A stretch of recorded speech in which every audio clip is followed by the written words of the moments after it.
Hi guys, my name is Nahid. In today's class, we'll be discussing class 9 supplementary reader, a chapter named as The Happy Prince, which is both prescribed for Seba and CBSE students. So let's begin with the chapter. So the name of the chapter is Happy Prince. As the name suggests, it's about a prince who is a happy prince. Indeed, he's a happy man. But before I start the chapter, I must tell you that this chapter is a fictional chapter. Now, what is a fictional chapter?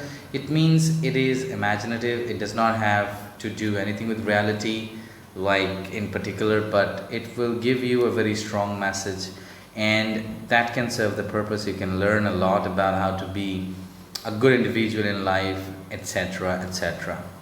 So, if you read the pinkish line over there, you would see that the happy prince was a very beautiful statue. So before I say a little about that, let me say what we are going to have. What are the characters in this story? We have happy prince, we have a bird named as swallow, and then there are other individuals. But in this chapter, these two are the principal characters. The happy prince, who is dead already, like it's a statue, literally is dead. And there is this bird, swallow, okay?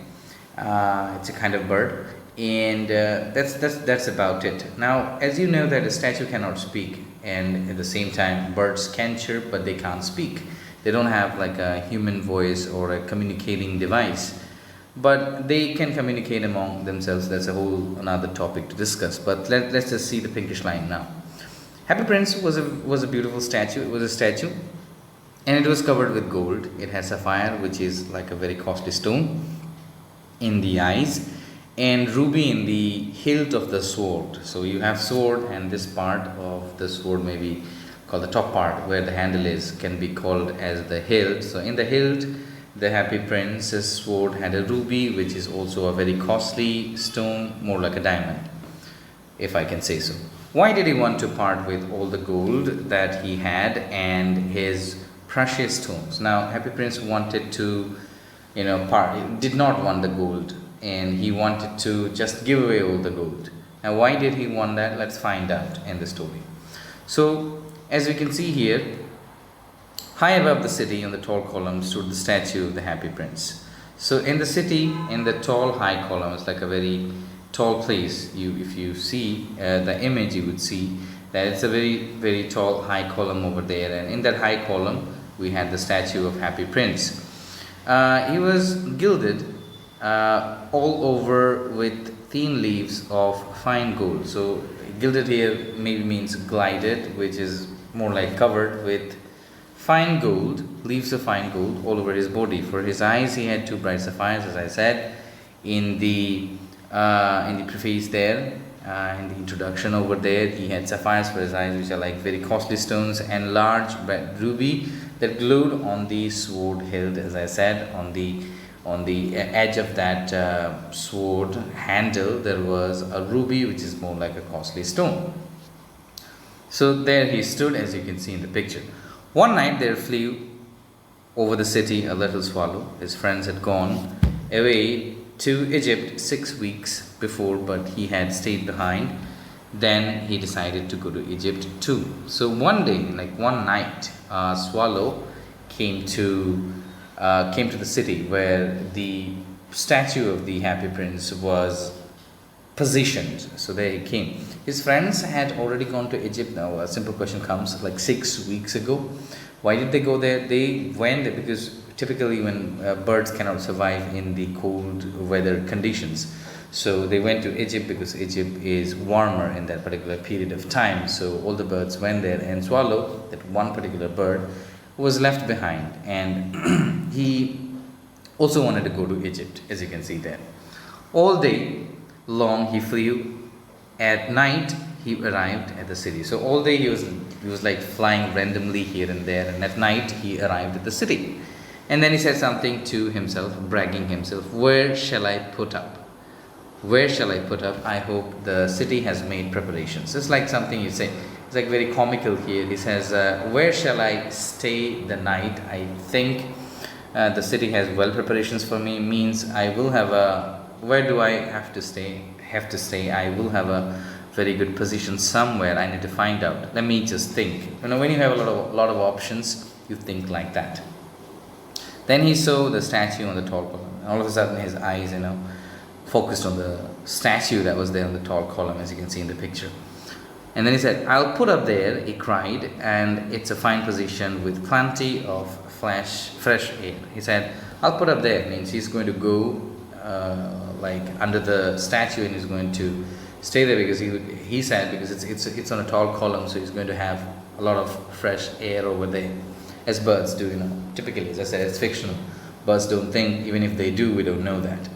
So he alighted just between the feet of the Happy Prince. So he positioned himself just in between the feet of Happy Prince, as you can see in the picture over there. Then what did he say? "I have a golden bedroom." This is what he said. So when he went there, as you can see here, the bird is quite observant. When he went there, he said, I have a golden bedroom today," because Happy Prince, as we already know, that it was completely covered with gold, thin, fine layer of gold, other than the sapphire for his eyes and the ruby, a costly stone that was on the edge of his sword. So he said that softly to himself as he looked round and he prepared to go to sleep. So he was just preparing to go to sleep. He was fixing himself and he was going to sleep. Let's say he's a he. But just as he was putting his head under the wing, a large drop of water fell on him. So he was preparing to go to sleep, and as he was preparing to go to sleep, a large drop of water fell on him. And what did he say? He said, "What a curious thing." He was quite startled, shocked. He said, "There is not a single cloud in the sky. The stars are quite clear and bright, and yet it's raining." He said, "I see no cloud in the sky. I can even see the stars, and still it's raining. It's a very bizarre thing." Then another drop fell. So by the time he was saying that out loud, maybe to himself, another drop of water fell on him. Then he said, "What's the use of a statue if it cannot keep the rain out?" He said, "What's the use of a statue? What's the use of sitting under a statue if it cannot save me from the rain? I must look for a good chimney pot." He determined to fly away. Then he said, "I cannot stay here. I need to go find a chimney spot." Chimney is usually we have in the kitchens, in the kitchen setup. So he just for the smoke to get out. So he said he needs to look for a chimney, and that's where he's going to go, and he's going to stay the night there. And he was determined to fly away. He was almost ready to fly away to go there. But before he had opened his wings, the third drop fell. So before he could open up, swung his wings, and he was about to fly, another third drop fell on him. And he looked up. This time he could not ignore it. He just looked up. Literally, he looked up and he saw. What did he see? Okay, this means he saw something very strange. What did he see? The eyes of the Happy Prince were filled with tears. That's very important here, okay? The eyes of the Happy Prince were filled with tears. So, to his surprise, he found that the eyes of the Happy Prince, that's literally a statue, was filled with tears. Tears were coming down his golden cheeks, and because he was completely covered with gold, so tears were coming over his golden cheeks, and his face was so beautiful in the moonlight that the little swallow was filled with pity. And because, as you know, it's gold, it was made out of gold, and when moonlight falls on gold, it typically shines. So because of that, it resembled like a very innocent face. And little swallow, he felt very, very sympathetic. He said, "Who are you?" Then he questioned. He was quite curious, and if that already so many strange things had already happened. So he said, he asked a question, "Who are you?" The Happy Prince replied that he said, "I am the Happy Prince." So it's Happy Prince, he said. So basically, if you are a Happy Prince, now Swallow is asking, then why are you weeping? That weeping here means, why are you crying? Literally, if you are a Happy Prince, why are you crying? He asked Swallow. You have quite drenched me. Drench means wet, to make somebody wet. He said, "You already wet me. If you are what you say you are, that is a Happy Prince, why are you crying?" Then Happy Prince began his story. He said, "When I was alive and had a human heart," answered the statue, "I did not know what tears were." He said, "When I was alive, when I was like a kick-ass human being, I had a human heart, I didn't know what tears were. For I lived in a palace," because Happy Prince obviously is a prince. He lived in a palace where sorrow is not allowed to enter. So he said he never knew what sadness or sorrow or grief was. It was forbidden, prevented from entering his palaces. My courtiers called me Happy Prince. Courtiers, like his cabinet of ministry that he had, all of them called him Happy Prince. And he says, happy indeed I was. And he was literally a happy king. So I lived, so I died. He said, so I lived a very happy life and then I died a happy king.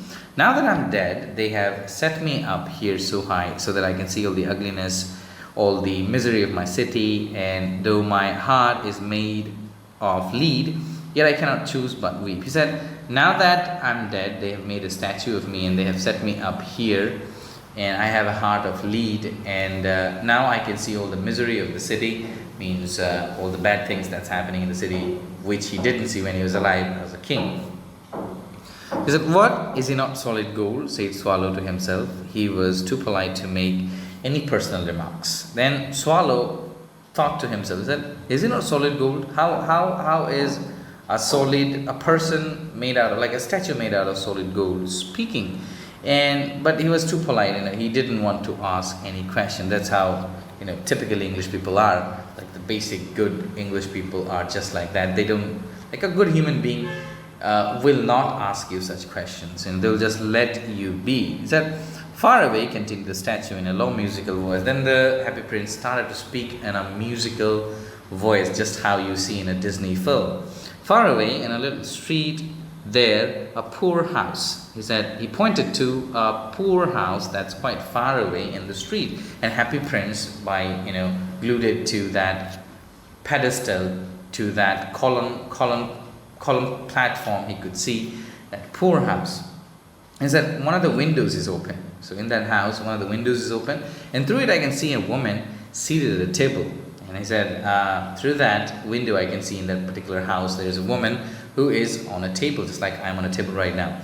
Her face is thin and worn, and she has coarse and red hands. She said, this lady is thin. She's not like quite chubby or fat. She's thin and she's worn. Here, worn means she's tired, and she has coarse and red hands, which means her hands were rough.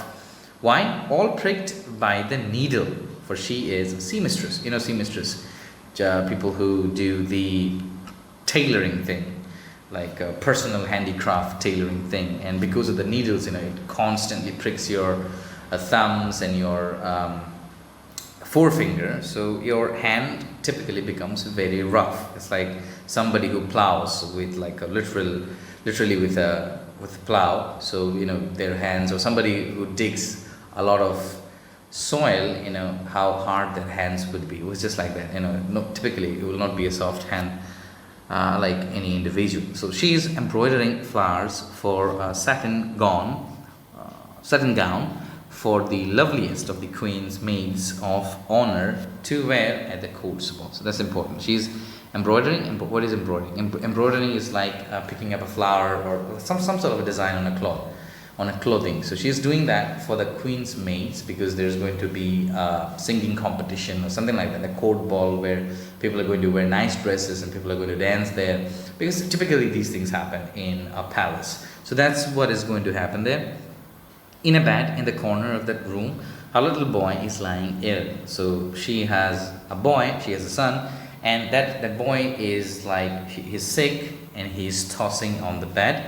What does he have? He has fever, and he's asking his mother to give him oranges. And he, like, literally, when you are sick, you just feel like you need to eat something sweet because your mouth gets like bitter. So you want to eat something which is sweet. So you crave for that. So he's asking his mother for oranges. As you know, that seamstresses at that time, their condition was not so good. So she couldn't afford him an orange. The mother has nothing to give him but the river water. So all she could give him was some river water. Other than that, she was not able to give him anything at all. So he's crying because he's not getting an orange. So he's crying.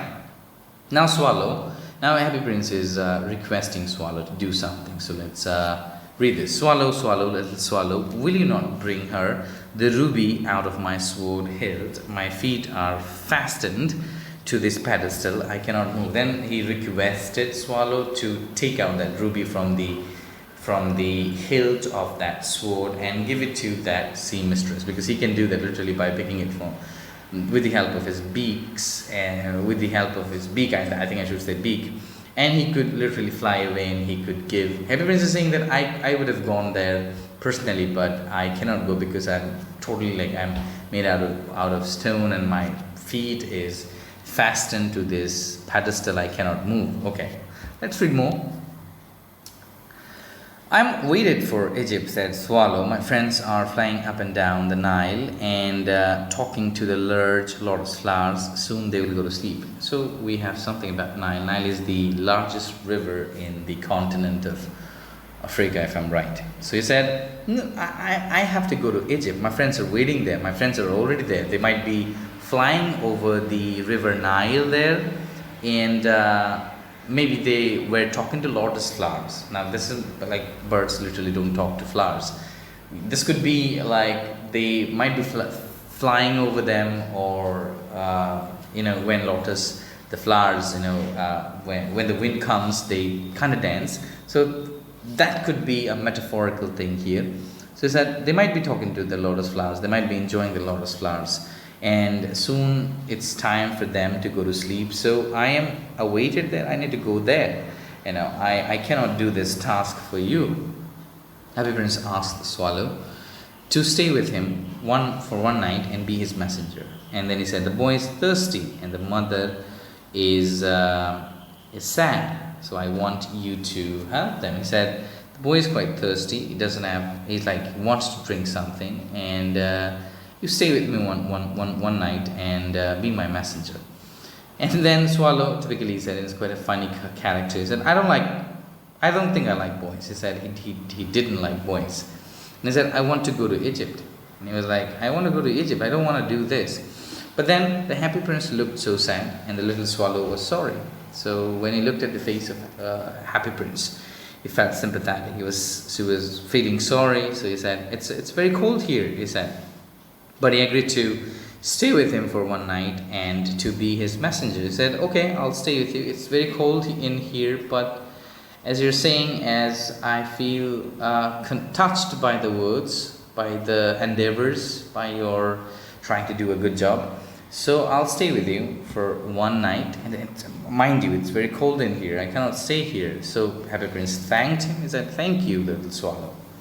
After that, the swallow picked out a great ruby from the prince's sword and flew away with it in his beak over the roofs of the town. And then Swallow picked it up in between his beak, and then he flew away over the roofs of the town, the buildings and everything else. So let's see what did he do? Where did he fly? He passed the cathedral tower where white marble angels were sculptured. So he passed the cathedral tower. Is like a tall tower that Christian people usually have, and on that tower there were like some sculptures there, the art that people do on the stones, and the sculptures were of angels. So he saw that. So author is saying all these things so that you can imagine like the entire environment of the kingdom of Happy Prince. Keep in mind that it's all imaginary. He passed by the palace and heard the sound of dancing. Then he heard by the palace and he heard that there were people dancing and people making merry. A beautiful girl came out on the balcony with her lover, and then there was this beautiful girl that came out with her fiance, I might say, a better word here, with her lover. She came, and they were like talking something. As it's a European story, things are fine here. I hope my dress will be ready in time for the state ball, she said. I have ordered flowers to be embroidered on it, but the sea mistresses are so lazy. She said, I hope my dress is going to be ready before the program, before the dance that we're going to have. And I have ordered flowers to be embroidered on my gown, and I feel these sea mistresses are so lazy. They are taking a lot of time to do my work. Passed over the river, and he saw the lanterns hanging on the mast of the ships. And then he passed over the river. He went, and he also flew over the ships that were standing there. Now, what is a mast? Mast is like the clothing that people use on ships so that they can use the wind energy to, you know, accelerate their boat sometimes in the ocean as well as in certain rivers. So he saw lanterns were hanging. You know, lanterns is like a typical light that is lit with the help of kerosene and other things. At last he came to the poor woman's house and looked in. And then he came and he looked in the poor woman's house. The boy was tossing feverishly on his bed. The boy was having fever, okay? My bad. The boy was having fever and he was tossing on his bed. Usually, you know, when you have fever, you feel restless. So he was also feeling restless. He was tossing on the bed like he was going this way and that way. He was just constantly doing that. And the mother had fallen asleep. She was so tired, and the mother was very, very tired. So she also fell asleep. In he hopped, and then he, you know, like kind of jumped through the window and laid the great ruby on the table beside the woman's thimble. Now, thimble is a word that you should know. Thimble is like something that seamstresses wear on their thumb so that the needles don't prick a lot to their thumbs or to their other fingers. So they wear that, they have these things. So beside the thimble he kept the ruby, and then he flew gently around the bed, fanning the boy's forehead with his wings. And then he went over the boy and he started to flap his wings as if he was fanning the boy. The boy said, "How cool I feel," said the boy. And then he said some positive words like, "I must be getting better." You know, when you feel cool and something like, you know, positive vibe, the boy felt like he was going to get better. And he sank into a delicious slumber, which means after having this fanning thing, after feeling a lot of wind, air, the boy went into a deep sleep. Slumber means a deep sleep. And delicious here means a sweet sleep. When you're very tired, when you did a lot of work, you know, how you get to, when you jump into the bed, you like literally go to sleep and you're like gone. Then Swallow flew back to Happy Prince and told him what he had done. And then he went back to Happy Prince and he reported the entire incident, like what he had done. He said, "It's curious," he remarked, "but I feel quite warm now, although it's very cold." He said, "It's very strange, you know. It's very cold out here, but I feel quite warm. I don't know why. Why am I feeling so? It's very cold out here, but still I feel very warm. Why do I feel so?" Happy Prince replied, "That's because you've done a great action. That's because you've done a good action. So when you do something good, you feel the warmth of that. Something godly you feel, something like angelic you feel." And the little swallow began to think, and then he fell asleep. Thinking always made him sleepy. So when Happy Prince said that to him, like he started to think, and thinking always made him sleepy. So he fell asleep. It was like making him sleepy, so he fell asleep. When the day broke, the next day, he flew down the river and had a bath. He went to the river the next day and he took a bath. "Tonight I go to Egypt," said the swallow, and he was high in spirits. I think that's what it would be, yeah, at the prospect. So he said, "Tonight I will go to Egypt and nothing's going to stop me." And he was very positive about it, like, nothing's going to stop me. I'm going to go to Egypt tonight. He visited all the monuments and sat a long time on top of a church steeple. So he saw everything that was extraordinary about that city. And then he went to the church steeple. It's like if you go to the top part of a mosque or a church, you will find like a very narrowish kind of a steepy formation. So he sat on the top of that steeple from where you can have a panoramic view. So he sat there and saw everything, all the other monuments of the city. When the moon rose, he flew back to the Happy Prince. So when there was, like, the moon came out, he went to the Happy Prince to bid him goodbye. He said, "Have you any commissions for Egypt?" He cried. "I'm just starting." He said, "Do you have any work in Egypt I can do for you? Because I'm just starting for Egypt. I'm going to Egypt. Do you want me to do anything there?" Then the Happy Prince started again with his musical pleading voice. He said, "Swallow, swallow, little swallow, will you stay with me one night longer? Then again he said, he pleaded that, could you stay with me one night longer? I need you for one night longer. Then Swallow answered, I'm waited for in Egypt. My friends are waiting for me in Egypt. He said it a lot of time and a number of times. He said, my friends are waiting for me in Egypt and I gotta go to Egypt. Then again, Happy Prince started with his musical tone. He said, swallow, swallow, little swallow, far away across the city I see a young man in a garret. It's like a typically broken house. Like how the house with a bad roof.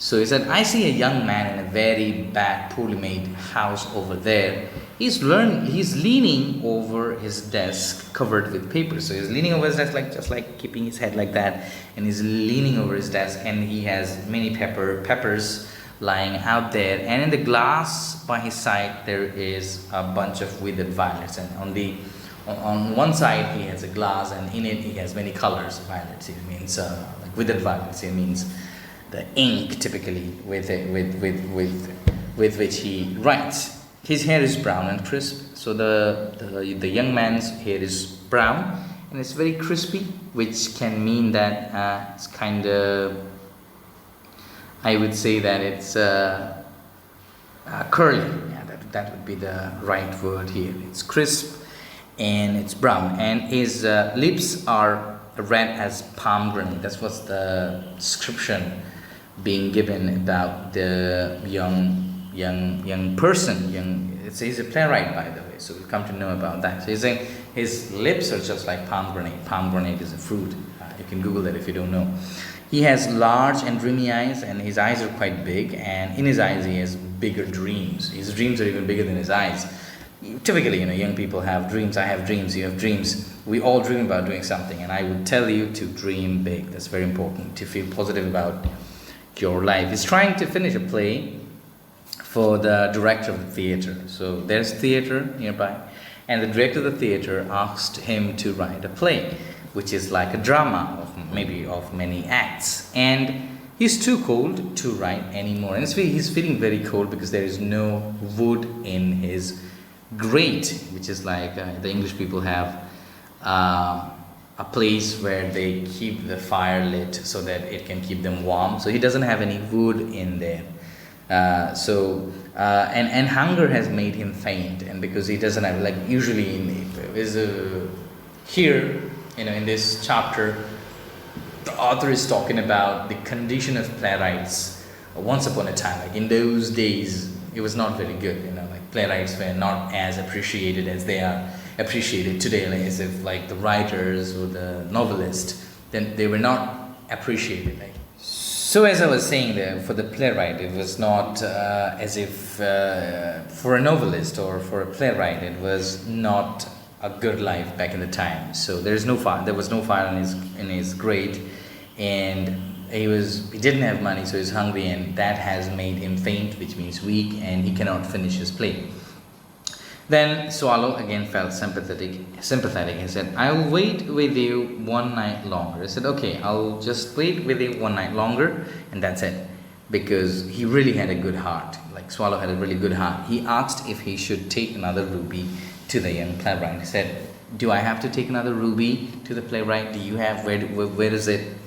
And then Happy Prince replied, alas, I have no ruby now. My eyes are all that I've left.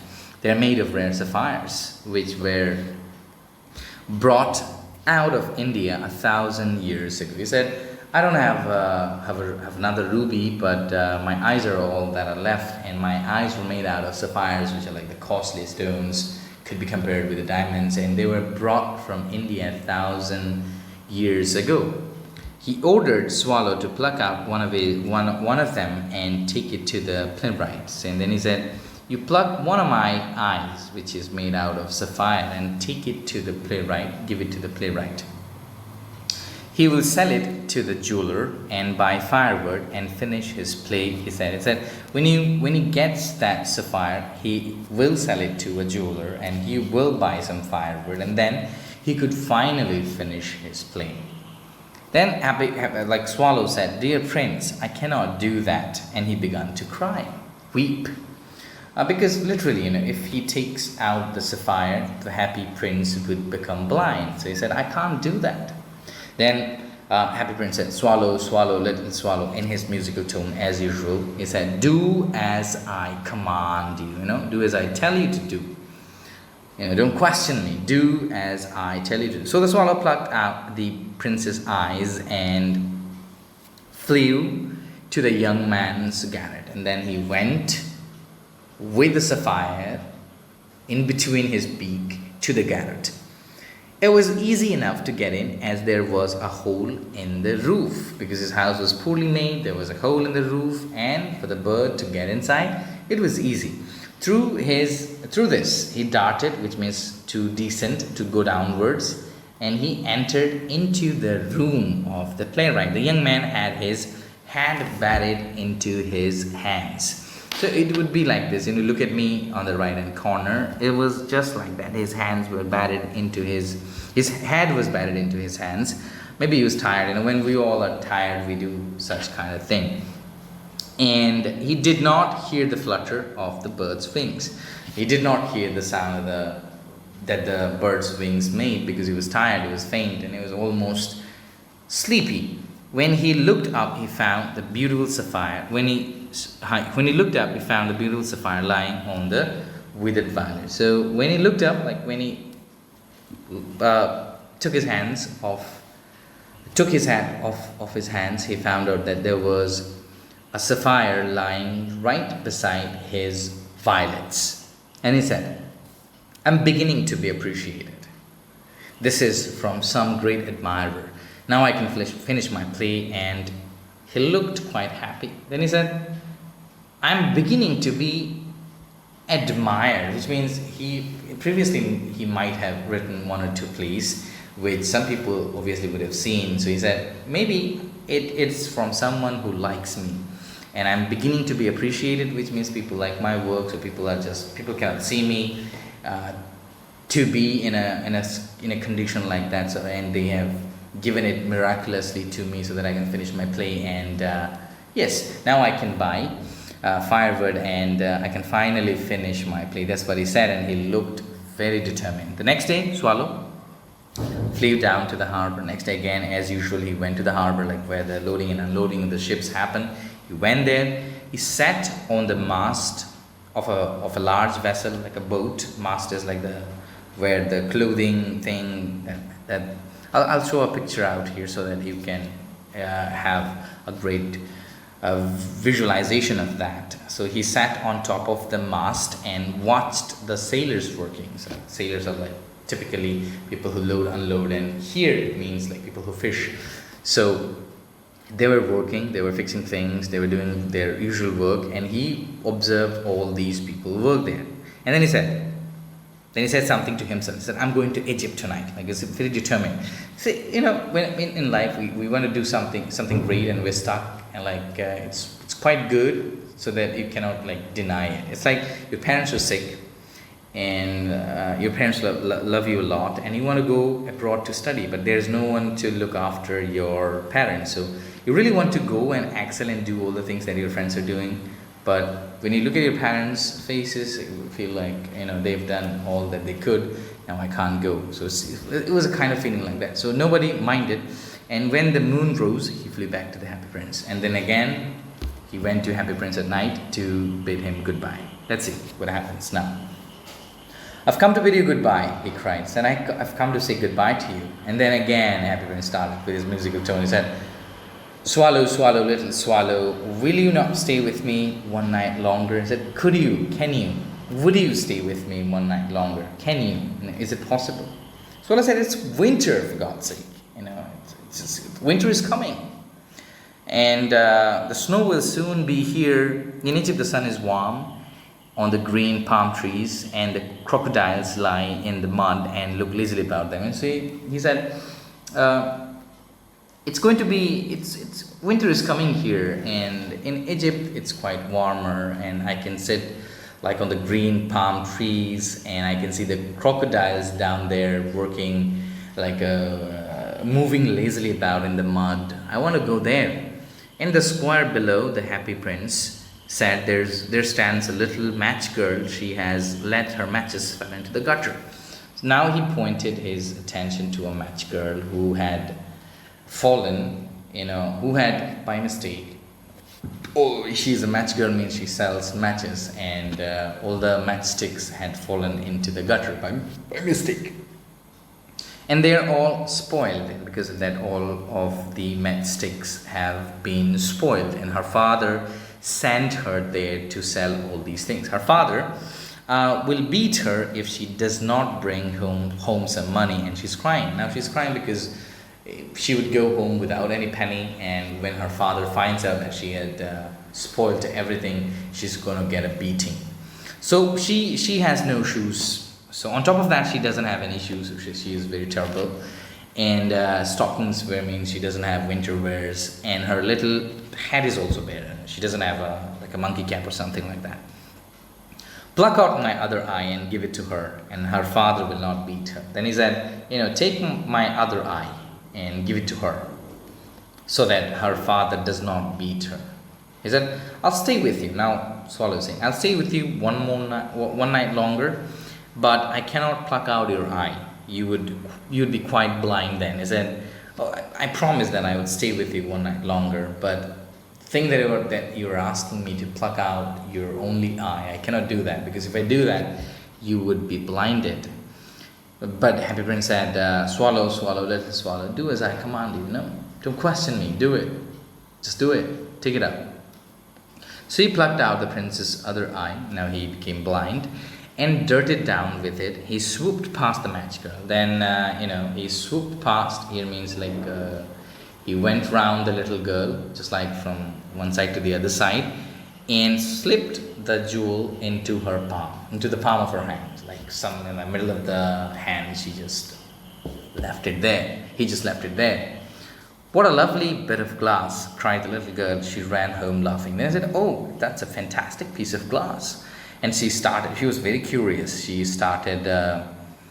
became very happy, and she started laughing, and she went towards home, because that's what she's going to show to her father, and their misery would be taken care of for some time. Then the swallow came back to the prince, and he said, you are blind now, so I'll stay with you always. He said, you are blind now, and now I'm not going to leave you behind. I'll stay with you forever. But Happy Prince said, no, little swallow, you must go to Egypt. You cannot stay with me. You have to go to Egypt. Don't do that. Don't make that decision. He said, no, I'll stay with you always, said the little swallow. And he slapped at the feet of Happy Prince. And then he slapped at the feet of Happy Prince, and he said, no, I've made my mind. I'll stay with you all the time. All the next day, he sat on Happy Prince's shoulder and told him stories of what he had seen in strange lands. And from next day, a new routine started. He would sit on Happy Prince's shoulder, as he doesn't have eyes anymore, so he would tell him all the things that he had seen in many other countries, and he would tell him stories about the people of those countries. Dear little swallow, said the Happy Prince, you tell me of marvelous things. This is something very important, okay? All the things that I'm underlining here, they're both for understanding as well as they're very important lines. He said, you tell me of marvelous things. You tell me of spectacular things that you had seen. But more marvelous than anything is the suffering of man and women. He said, the most spectacular thing, other than the stories that you tell, is the suffering of men and women in our society. He typically talks about the poor people, how they suffer. That's the most cruel and the most unscientific thing, and the most sympathetic and exploitative thing to see. There is no mystery so great as misery. He said, you cannot possibly talk about a mystery that's so great as misery. Misery is like when you have terrible condition under privileged, or I would say that under poverty, when you have a situation like that, when you are typically poor. He said, fly over the city, the swallow, and tell me what do you see there. Then he ordered him to do something. He said, you go and you fly over my city and you tell me what do you see in different parts of the city, because my vision is fixed to some extent. I cannot see the whole city because of obviously his eyes don't go 90 degrees. He cannot see everything. So he said, he ordered little swallow to go around the city and see and tell him what he saw. So the swallow flew over the great city and saw rich making merry in their beautiful houses, while beggars were sitting at the gates. That's very important to know. The first thing he saw is that the rich getting richer and poor getting poorer by the day. That's even true for today's case as well, in a country like India. He flew into dark lanes and saw that white faces of starving children looking out listlessly at the black street. Then he flew, through the dark lanes, like where very like slum areas where poor people live, and he found out white children, and their faces have become pretty white, and they're starving. They're looking at food. They're looking here and there, looking for food. That's the primary concern. Under the archway of a bridge, two little boys were lying in each other's arms to try to keep themselves warm. And what next did he see? So that under a bridge, archway is like, sometimes from where the bridge starts, under there is a roof, like a thing. So he found out that two boys were, sleeping under that, under the archway of that bridge, and they were hugging each other because they were feeling cold, so that they could feel a little warmer. Then there came a watchman. He said, and these two boys said how hungry we are, when they were like clutching one another.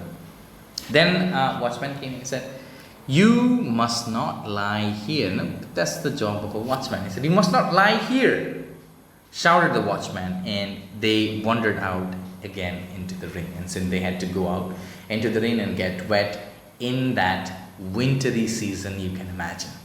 Then he flew back and told the Happy Prince what he had seen. So after that he came back to Happy Prince and he reported all that he had seen. Happy Prince said, I'm covered with fine gold. You must take it off leaf by leaf. This is very important to know. This is very self-sacrificing, I would say. He said, I'm covered with gold, fully gold, leaf by leaf. You take all my gold and give it to the poor. And the living always think that gold can make them happy. He said, you go and take all the gold that I have, leaf by leaf, and give it to these poor people, because the human beings always think that gold would make them happy. Typically, we think that money makes us happy. Here in that case, it's the gold that they think would make them happy. Leaf after leaf, the fine gold, the swallow picked off till the Happy Prince looked quite dull and grey. So leaf by leaf, he took all the gold out of the body, out of the statue of the Happy Prince, until he looked quite dull and grey. Now, Happy Prince looked very shabby. Leaf after leaf of the fine gold he brought to the poor. So all the gold, he took it to the poor, gave it to the poor, and the children's faces grew rosier. And those children, those faces earlier became whitish, now became rosier because they had food. They laughed and they played in the street, and they said, we have bread now. That's a very important thing, which means we have food now. Then the snow came, and after the snow came the frost. So first came the snow and then came the frost. Snow is like when it rains snow, and frost is like when it's totally covered, as if a huge sea or ocean of salt, totally covered. And you might have seen in Kashmir or any other country, any other state or country. The streets looked as if they were made of silver, because the streets were covered with snow and they looked like silver. Everybody went about in furs. It means everybody wore furry clothes. Furry clothes, You just search one word, Eskimos. Who are Eskimos? You also know how do these furry clothes look. Eskimos are typically the people that live in the northern and the southern pole, extremely cold areas of the world. And the little boys wore scarlet caps and skated on their eyes. So the little boys, they wore scarlet caps, like monkey caps, red caps. Scarlet means red. And they skated on the ice. That's a thing that people wear, the countries where snowfall or the frost happen, people do that. People do skating on the snow. That's a sport. That's it's a refreshing thing. The poor little swallow grew colder and colder, but he wouldn't leave the prince. He loved him too well. He picked up crumbs outside. Okay, I'll say that afterwards. So the little swallow, he grew very colder each day, colder and colder, and even after that, he wouldn't leave Happy Prince because he loved him too much. And then for his food, how did he survive? For his food, he picked up the crumbs outside the baker's door when the baker was not looking, and tried to keep himself warm by flapping his wings when he was quite cold. So he would pick the crumbs like small pieces of bread out of a bakery when the manager of the bakery was not looking. So he would go there and pick with the help of his beak, and on the crumbs of bread he would survive. That's what he's saying.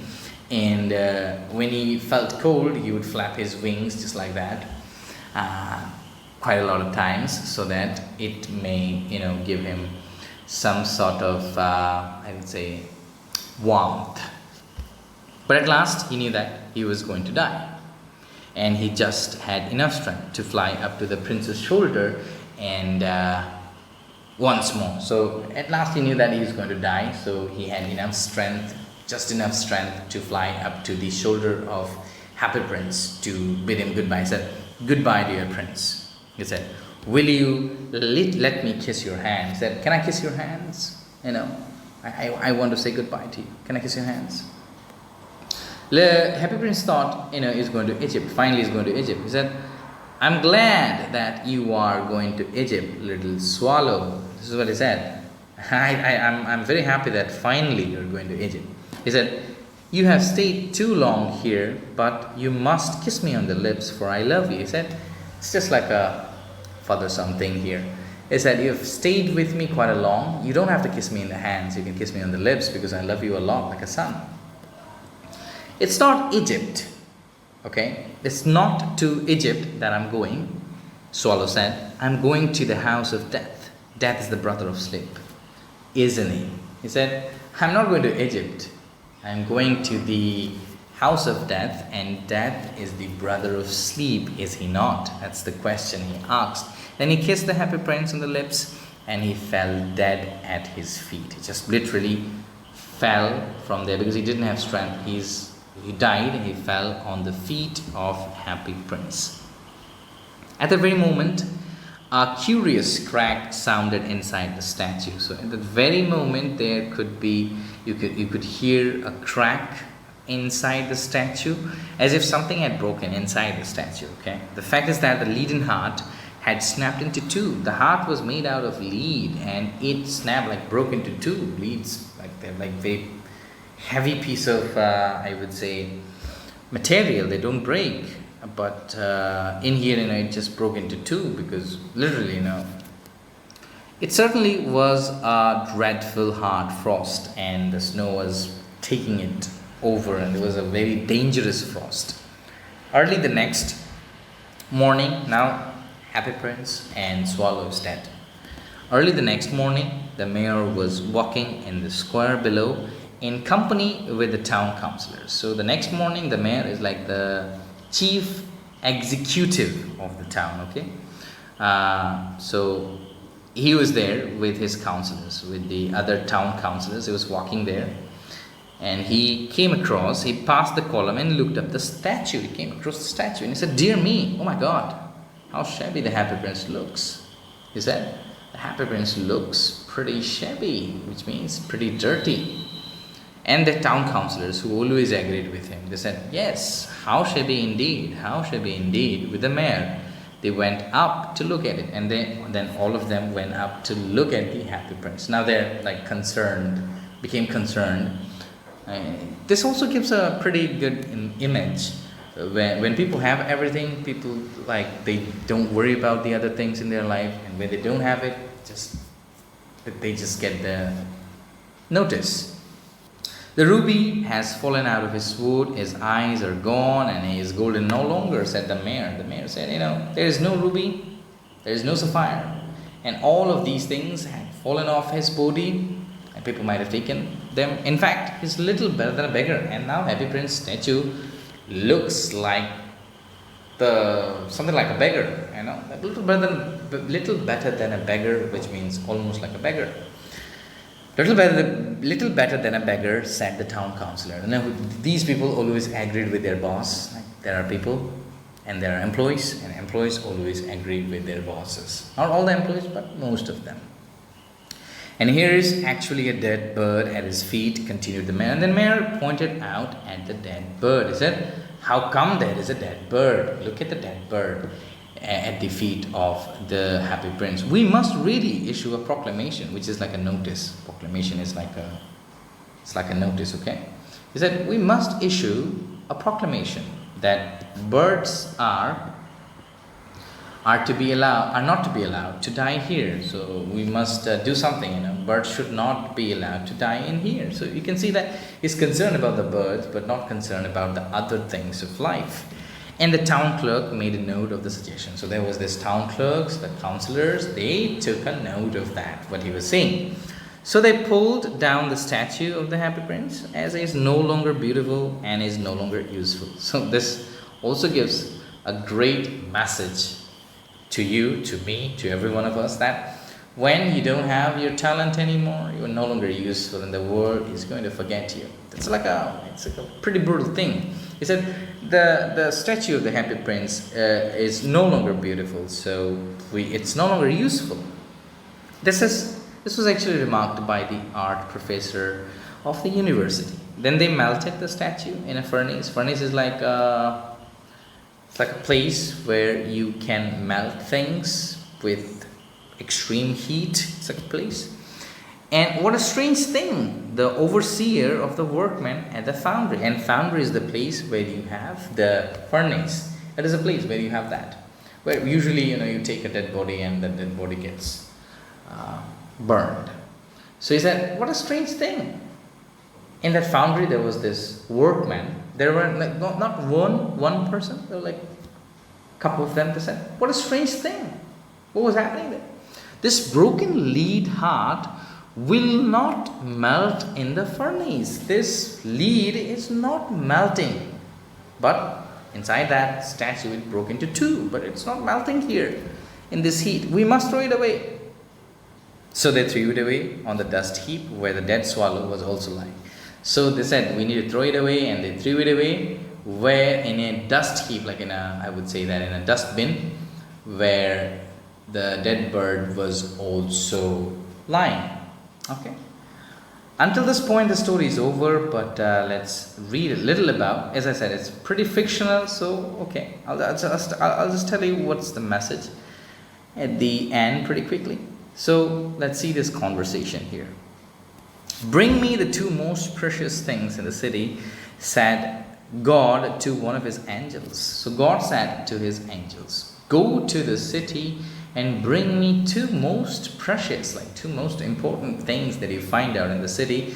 Go get it for me.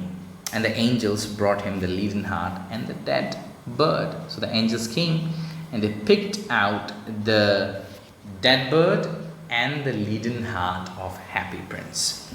God said, you have rightly chosen. You've chosen it right. You've picked the right thing. For in my garden, now God is saying, in my garden of paradise, the little bird shall sing forever. So he said, in the garden of my paradise is like haven. He said, in the garden of my paradise, the little bird will always sing. And in my city of gold, because in the haven things are possible, we've been told about these things. So he said, in my city of gold, Happy Prince will always be praised. The Happy Prince will praise me. Okay, Happy Prince will spend his days talking about, praising God. That's how it will be. So this chapter ends with a good act. What does this suggest? Let's talk about the messages that this chapter gives you. This chapter teaches you that if you do good, good will come back to you. And if you do bad, bad will follow you. This also tells you that when you have talent, when you have time, you do it. When the time is gone, you cannot regret over that decision. So better you start working, because it's the right time. The right time is right now. There is no like specific time. You cannot say that I'd start something tomorrow. Right time is right now. So start doing it. So that's the message about this chapter, that there is no right time. Right time is right now. Start doing it and don't keep it for tomorrow, because tomorrow may not come. And one day you would be regretting about it, just like the Happy Prince, because he made into a statue when he was alive. He didn't realize that the citizens of his kingdom were not happy, were not like very miserable and things like that. But when he was made into a statue, he felt all these things. And also, when you do good, good comes to you. God will ultimately, find you and will shower his love upon you. Okay. So with that, we finish this chapter. I'll be sending you the answers. You can subscribe to my Telegram channel for that. And I'll see you with a new video. Okay. Bye-bye.